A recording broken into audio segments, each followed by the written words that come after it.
Welcome back to Sacred Arc, podcast about life, loss, and the soul in between. I'm Kimberley, certified grief counselor, death doula, and whether I wanted to be or not, a lifelong student of grief. Before we begin today's episode, I just want to thank you for being here. Every person who listens becomes part of this community, and that honestly means more to me than I can ever fully express. We may be listening from completely different places in the world. We may carry different losses, different beliefs, different stories.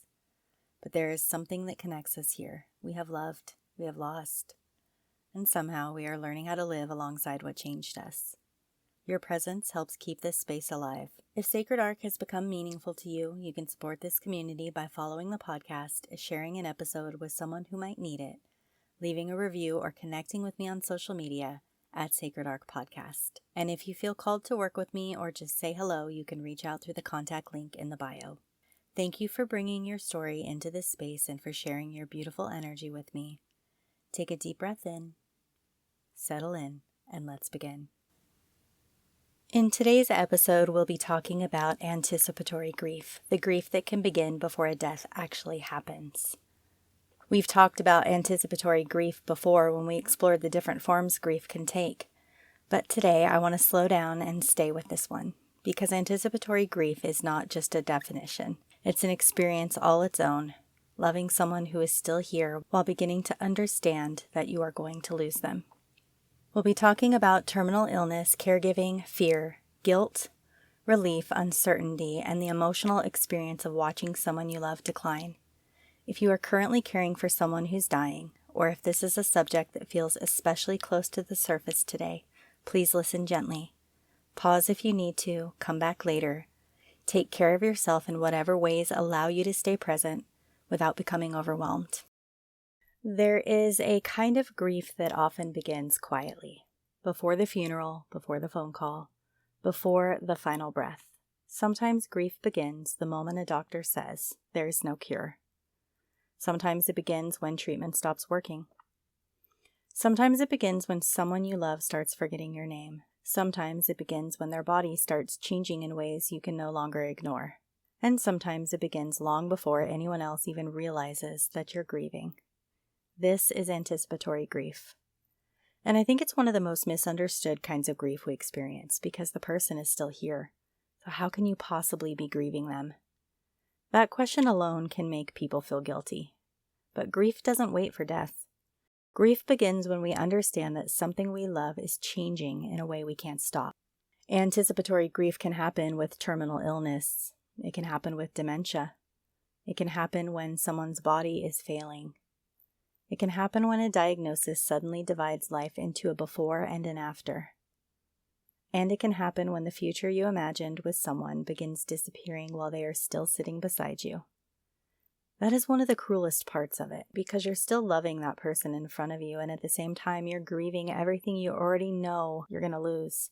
Their voice, their laugh, the way they enter a room, the way they say your name, the future holidays, the birthdays they may not see, the conversations you thought you still had years to have, the ordinary moments you never imagined would become precious. And somehow you are expected to continue functioning while your heart is living in two places at once, in the present and in the future that you are terrified of. People often say things like, just try not to think about that yet, or just stay positive. They're still here, or enjoy every moment. And sometimes those words come from love, but they can also make someone experiencing anticipatory grief feel incredibly alone. Because yes, the person is still here, and you are so grateful that they are. But you also know what is coming, and knowing changes everything. You can be grateful for today and terrified of tomorrow. You can treasure someone's presence and grieve their eventual absence. Those things are not contradictions. They are what love looks like under pressure. One of the hardest things about anticipatory grief is that there's often not a clear beginning.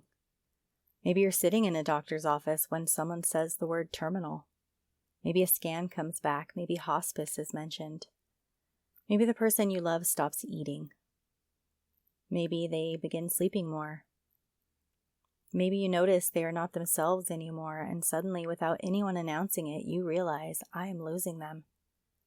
That realization can feel almost unbearable because they're right there. You can still touch them. You can still speak to them. and yet some part of you has already begun saying goodbye. Sometimes people feel ashamed of that. They think, how can I be grieving someone who's still alive? But anticipatory grief is not disloyalty. It's not giving up. It's not wishing someone away. It is the mind and heart trying to make sense of a future that has suddenly become frightening. Your nervous system understands that change is coming, and it begins preparing for what your heart doesn't want to accept. There can also be guilt around imagining life after the person dies. Maybe you catch yourself thinking, what'll I do with the house? How will I pay the bills? Who will I call? What will mornings look like? And then the guilt floods in, because how dare you think about life after them while they're still here? But those thoughts are not betrayal, they're survival. The mind naturally reaches forward. It tries to solve what feels unsolvable. It tries to imagine how you will continue, and sometimes the very fact that you can imagine surviving can feel disloyal to the person you love. But surviving is not the opposite of loving. It is what eventually becomes necessary because you loved. Anticipatory grief also contains something many people are afraid to admit: relief. Not always, but sometimes. When someone has been sick for a long time, when caregiving becomes exhausting, when the pain has taken over, when every day is filled with medications, appointments, fear, emergencies, and watching someone suffer, a person may find themselves thinking, I don't want this to continue. And then immediately, what kind of person thinks that? A human one. There's a difference between wanting someone to die and wanting their suffering to end. There is a difference between being tired and being uncaring. There is a difference between needing rest and loving someone less. You can desperately want more time with someone and also want the pain to stop. Two truths can exist at once. And grief is full of that kind of contradiction. This is especially true for caregivers. Caregiving at the end of life can be beautiful, but it can also be physically and emotionally brutal. You can love someone more than anything in the world and still feel exhausted. You can be honored to care for them and resent your entire life has become caregiving. You can be grateful that they are still alive and secretly wonder how much longer you can do this for. And then you may hate yourself for even thinking that. But exhaustion does not cancel love, neither does frustration, neither does anger, neither does the desire for the suffering to end. We have to stop demanding emotional purity from grieving people. Real grief is messy. Real caregiving is messy. Real love is messy. As a death doula, one of the things I think matters most is giving people permission to speak honestly about what they're carrying. Not just the beautiful parts, not the parts that sound noble. The truth, the fear, the anger, the resentment, the guilt, the relief, the love, all of it. Because when people feel like they have to perform strength, grief gets lonelier. Sometimes the most healing thing you can say to someone is, you are allowed to feel all of this. Anticipatory grief can also begin changing the relationship before the death. A spouse may slowly become a caregiver. Child may become the decision maker for a parent. A parent may begin making medical choices for an adult child. Roles shift. And with those shifts, there can be grief too. You may miss the relationship you had before illness entered the room. You may miss the person who used to make decisions, the person who used to drive or cook or tell stories, the person who used to comfort you, and now you're the one comforting them, and there's grief in that role reversal. Sometimes people say they're still here, but presence can be complicated. Someone can be physically present and still feel very far away. That can happen with dementia, with neurological disease, with sedation, with advanced illness, with cognitive decline, and that creates another kind of grief. You can miss someone who is sitting right beside you, and there's a particular ache in that. To look at a familiar face and feel the relationship changing, to hear a familiar voice and know something is different. To have a person's body still here while pieces of what made the relationship recognizable begin to disappear. That is grief too, and it deserves to be named. There's also a grief that happens in the anticipation of losing shared identity. If you've been married to someone for 50 years, who are you when they're gone? Your entire adult life has included caring for a sick child. Who are you when the caregiving ends? If you've spent years building your days around someone's medical needs, what happens when the calendar suddenly becomes empty? We don't only grieve the person, we grieve the roles, the routines, the future, the identity we held while loving them. Sometimes we are grieving multiple losses before the death even happened, and that can make the final days emotionally confusing. You may be sitting beside someone holding their hand and suddenly notice the room, the blanket, the light, their fingers, their breathing, and a thought arrives, am I going to remember this forever? That thought can be devastating because even before the moment is over, you are already experiencing it as a memory. That is anticipatory grief. Turns the present into something you are simultaneously living and mourning. I think that's why people sometimes become hyper-aware near the end. You remember tiny details, the way the sun came through the blinds, the sound of the oxygen machine, the exact cup on the table, the smell of the room, a song playing quietly, the weight of someone's hand, because some part of you understands these moments are becoming finite. And when time feels finite, everything becomes sacred, even things that seemed ordinary before. I also think anticipatory grief changes time. A week can feel like a year, and a month can disappear in seconds. You find yourself watching the clock and also wanting it to stop. You want one more day, one more conversation, one more morning. And at the same time, if someone is suffering, you may find yourself wishing time would move differently. This is one of the most painful contradictions in end-of-life grief. You want more time and you want mercy. You want them to stay and you want them to be free of pain. There is really no clean answer to that. Only love trying to survive inside an impossible situation. One of the things I've learned from sitting with people near the end of life is that families often carry enormous pressure to make every moment meaningful. They think they should be saying profound things, repairing every relationship, creating beautiful memories, finding closure.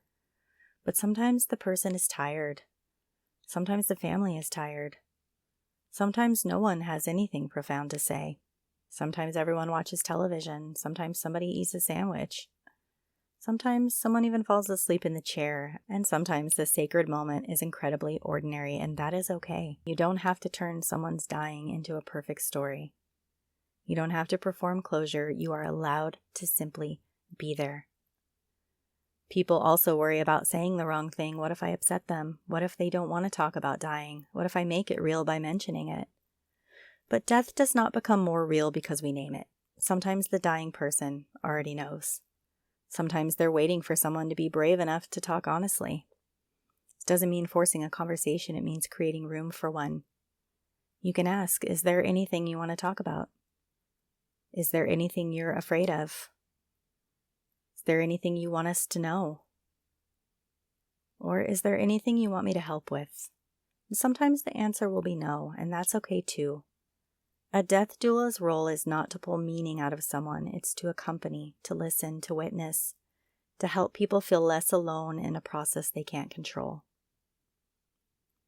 Another part of anticipatory grief is grieving decisions, treatment decisions, hospice decisions, medication decisions, when to stop, when to continue, when to call someone, when to let someone sleep. Families can carry enormous guilt around these choices. What if we stopped too soon? What if we waited too long? What if there was another treatment? What if I pushed too hard? What if I didn't push hard enough? These questions can continue long after someone dies. But there is rarely a perfect decision at the end of life. There are only decisions made by people who love someone deeply, who are trying to navigate circumstances they never wanted. That distinction matters. Most families are not choosing between a good option and a bad option. They're choosing between painful options. And hindsight can be really cruel. I think sometimes people also imagine hospice as giving up. But hospice, at its best, is not about abandoning care. It's about changing the goal of care from trying to cure to trying to comfort, from extending time at any cost to asking what makes the remaining time feel most human. And that can be a loving shift, and still it can feel devastating. Because choosing comfort often means acknowledging something everyone has been trying desperately not to say, that death is coming. There's grief in that recognition, even when you know it's the right decision, even when the person wants it. Even when suffering has become unbearable, you can know something intellectually and still have your heart rebel against it. It's another thing I want people to understand. Acceptance is not peace every minute. Acceptance can coexist with anger. It can coexist with bargaining. It can coexist with tears. It can coexist with wishing reality were different. Acceptance is not liking what is happening. Sometimes it's simply recognizing that it is happening. And anticipatory grief can sometimes make people pull away. They become afraid of getting too close because they know how much losing the person will hurt. Maybe they visit less. Maybe they avoid the hospital. Maybe they don't know what to say. And later they may feel guilty. But often avoidance is fear wearing armor. It's the nervous system saying, if I don't fully look at this, maybe it will hurt less. Of course, grief doesn't work that way. But the impulse is deeply human. If you've ever pulled away from someone who is dying because you were terrified, I hope you offer yourself compassion. And if they are still here, maybe there's still time to move closer, not perfectly, just honestly. Sometimes anticipatory grief makes us over-prepare. We plan the funeral, we organize paperwork, we talk about passwords, we discuss belongings. And then we worry that doing those things means we've given up. It doesn't. Practical preparation can be an act of love. It can reduce chaos later. It can give the dying person a voice in what happens. It can protect families from having to make difficult decisions while in shock. Talking about death does not cause death. Planning for death does not mean we want it. It simply acknowledges that love sometimes asks us to prepare for what we wish would never happen. I also think there's something about saying goodbye before you have to. Not necessarily with the words goodbye, but through truth. I love you. Thank you. I'm sorry. I forgive you. You mattered to me. I'm proud of you. You changed my life. Sometimes these words can feel too big to say. But the end of life has taught me something. We regret silence more often than sincerity. So if there's something kind and true you want someone to know, say it. You do not need the perfect moment. The perfect moment may never come. And if your relationship is complicated, that matters too. Not every dying person was a safe person. Not every parent was loving. Not every relationship deserves reconciliation. Death does not erase harm. A diagnosis does not suddenly make someone kind. You are still allowed to have boundaries with someone who is dying, and you are still allowed to protect yourself. You are still allowed to grieve the relationship you wish you had without pretending the relationship you actually had was something different. Anticipatory grief can include grieving what will never be repaired. Sometimes there is no final conversation, no apology, no reconciliation, and that grief can be enormous. There's a cultural expectation that death creates instant forgiveness, but it doesn't. Forgiveness, if it comes at all, is personal. And reconciliation requires more than one person. You are not obligated to create a beautiful ending to a painful relationship simply because time is running out. Sometimes the most honest goodbye is internal. Sometimes peace comes from accepting that someone could not give you what you needed. Sometimes love looks like staying. Sometimes love looks like leaving. Sometimes grief is mourning the fact that neither choice feels good. Anticipatory grief also changes the way we experience hope. First, hope might mean, I hope the treatment works. Then maybe, I hope we get more time. Then I hope they are comfortable. Then I hope they aren't afraid. Then perhaps I hope they know I'm here. Hope does not necessarily disappear at the end of life. Sometimes it just changes shape. And I think that's incredibly important. Because families can feel as though accepting death means abandoning hope. But you can stop hoping for cure and begin hoping for comfort. You can stop hoping for years and begin hoping for one peaceful afternoon. You can stop hoping for recovery and begin hoping for dignity. Hope can become smaller, softer, more immediate, and still be hope. If you are currently experiencing anticipatory grief, I want you to hear this. You are allowed to grieve now. You do not have to wait until the person dies for your pain to count. You are allowed to cry in the car after leaving the hospital. You're allowed to feel terrified. You are allowed to feel numb. You are allowed to laugh. You are allowed to have a normal day. You are allowed to forget for an hour and then remember. You are allowed to feel relieved when someone sleeps peacefully. You're allowed to be angry that this is happening, and you're allowed to want more time. You are also allowed to want their suffering to end. There is room for all of it. Please do not measure your love by how much suffering you can endure without breaking. You do not have to destroy yourself to prove that you care. Eat, sleep when you can, step outside, take a shower, accept help. Let someone sit with them while you rest. Caregiver exhaustion does not honor the person that you love. You are part of this experience too. Your body matters, your nervous system matters, and your grief matters. I think one of the hardest things about anticipatory grief is knowing that even when you prepare, you are never fully prepared. You can understand every physical sign. You can know the prognosis. You can have the funeral planned. You can know the medications. You can talk openly about death, and when the person finally dies, it can still feel impossible. Preparation does not remove grief. It simply gives us tools to stand inside of it. I've learned that anticipatory grief is in many ways grief stretched across time. You begin saying goodbye in pieces. You grieve change. Each loss of independence, each treatment that stops working, each conversation about what comes next, and eventually when the final loss comes, you may feel shattered, numb. You may even feel relief. And whatever you feel is allowed, because you have already been grieving for weeks, months, and sometimes years. There is something tender about loving someone when you know time is limited. It can make every ordinary moment luminous. A cup of coffee, watching television, holding a hand.